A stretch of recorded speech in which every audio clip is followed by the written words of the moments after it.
One of the most common use cases for charting in PowerPoint is to show growth over time.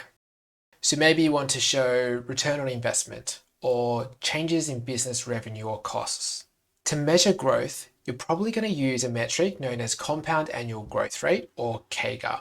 Unfortunately, it's quite difficult to show CAGR natively in PowerPoint, but luckily for us, it's quite easy to in ThinkCell, and in this video, I'll show you how. Let's start with the basics. To add a CAGR arrow to our chart, you right-click on the chart and click on the icon that says Add Compound Growth Arrow. Here you can see that ThinkCell has automatically calculated the CAGR to be 47% and added the CAGR arrow. So there's a couple of things we can do now. If we want to change the range over which CAGR is calculated, highlight the arrow and then drag the anchor point to a different category. So now you can see from 2019 to 2020, the CAGR is 44%. We can also change the arrow color by highlighting the arrow and selecting from the drop-down. And you can also highlight the label and change the font color, fill color, background color, and a bunch of other things in here. For now, let's leave it to standard and let's set it across the entire chart. So what happens if we change the dates in our data set?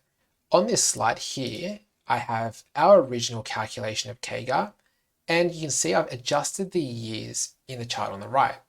So the chart on the right goes from 2019 to 2023. If I were to add a CAGR arrow, you can see that the CAGR is not 47%. In this case, it's 21%. And the reason for that is that ThinkCell has identified that the period isn't 2 years. It's not 2019 to 2021. It's actually now 2019 to 2023. So as I said before, it's very important to have the underlying data correct so CAGR is calculated the right way. But what if we have text labels? So I've set the next slide up in the same format, but in this case, I have the labels set to A, B, and C as opposed to numbers. So to add the CAGR arrow, just as we did before, you'll see that the CAGR, 47%, is the same as our original chart. And the reason for that is when there are text labels, ThinkCell will count the number of categories and use that as a number of years in the CAGR calculation.